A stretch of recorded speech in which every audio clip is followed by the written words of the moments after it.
Good morning, everyone. Today we will be starting with a new topic, the chromosomal theory of inheritance. Now, till now, we have read that Mendel was called as the father of genetics because he has given many laws like law of independent assortment, law of dominance, law of segregation. And in all these laws, he said that factors are responsible for transmission of characters from one generation to the other generation. Okay. But he could not give any physical appearance of the factor. That is, he did not see where the factors are and what is the shape and size of the factors. He only said that factors are responsible for the transmission of characters from one generation to the other generation. And he published his experiment in 1865. This we have already read. That is, Mendel published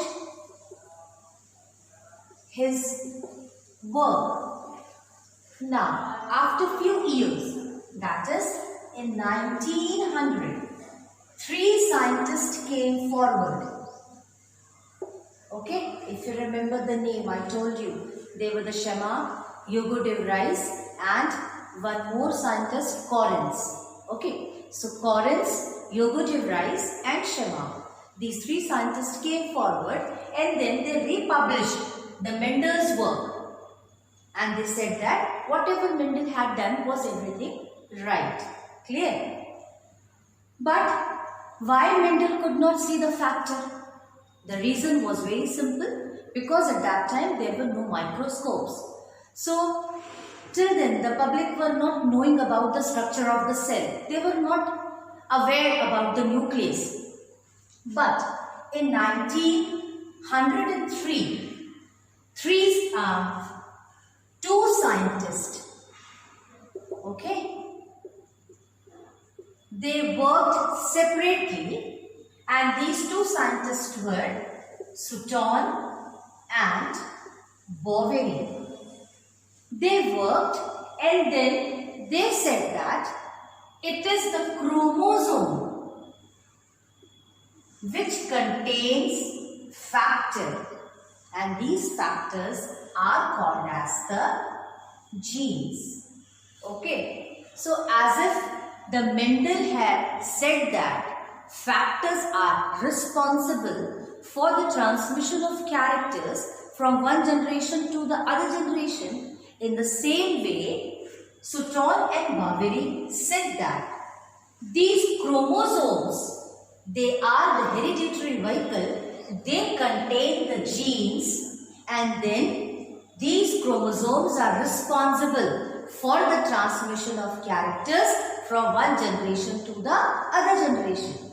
Okay, so including his point and Mendel's point, if we will compare the Mendel's law of inheritance and if we will see the chromosomal theory, then we got a new term, and that is called as the chromosomal theory of inheritance. So first we will compare the Mendel's law of inheritance and the chromosomal theory. Okay, now see, if we write down the Mendel's theory, if we will compare the Mendel's theory, that is, if we compare the properties of the genes with the properties of the chromosomes, then we can understand very easily the chromosomal theory of inheritance. Now see, first point, in Mendel's factor, what the Mendel has said that? Mendel has said that factors are in pairs. Okay, and these pairs are called as the alleles. In the same way, chromosomes are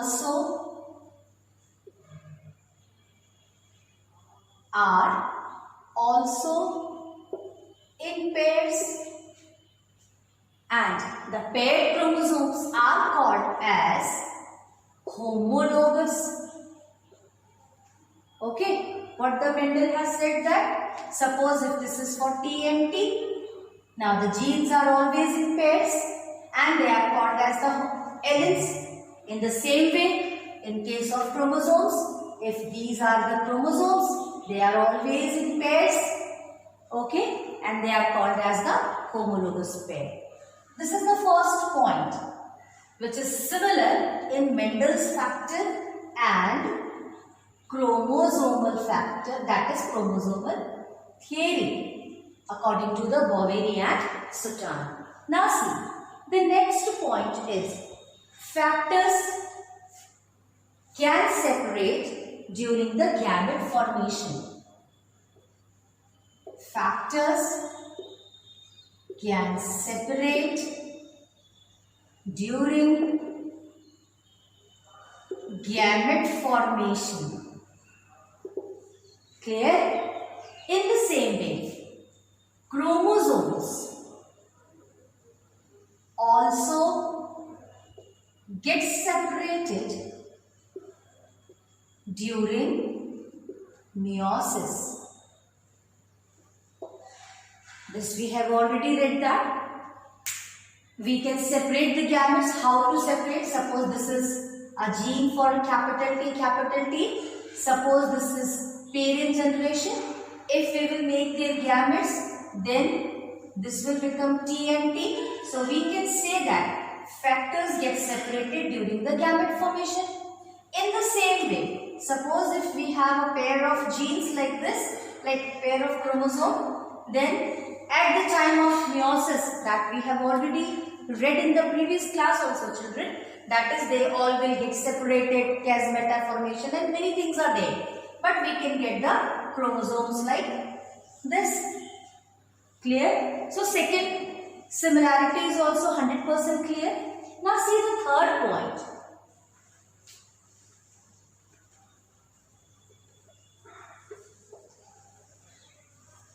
Now see, the next point is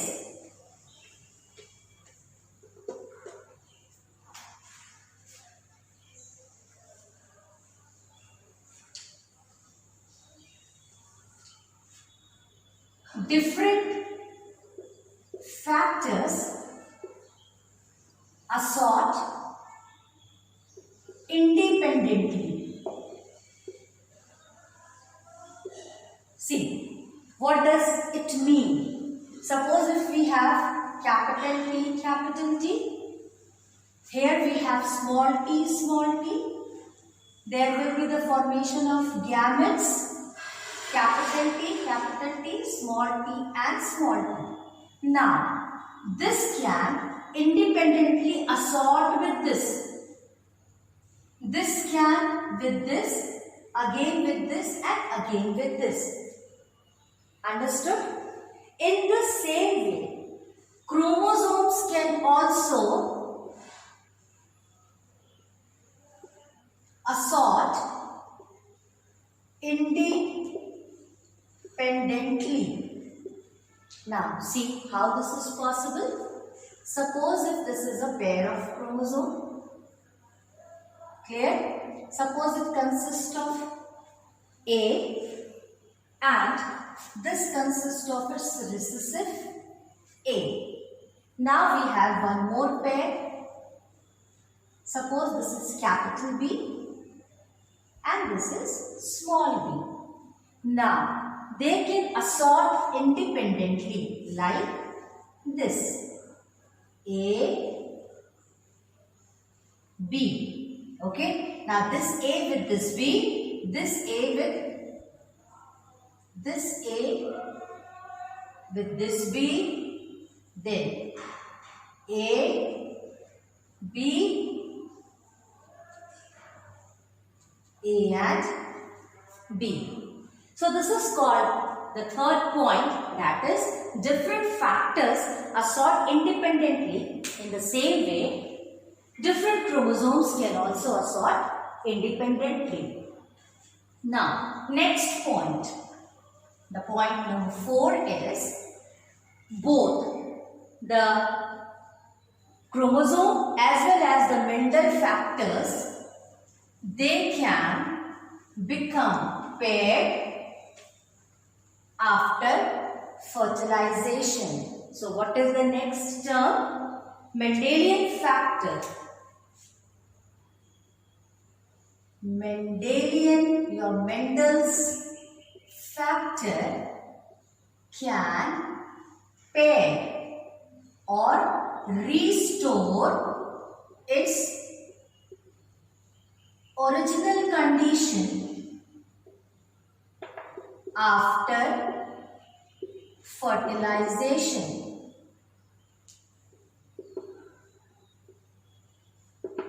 Okay. What is this? As I told you that, suppose if we have capital T, small t, these are the gametes, Mendel's second point.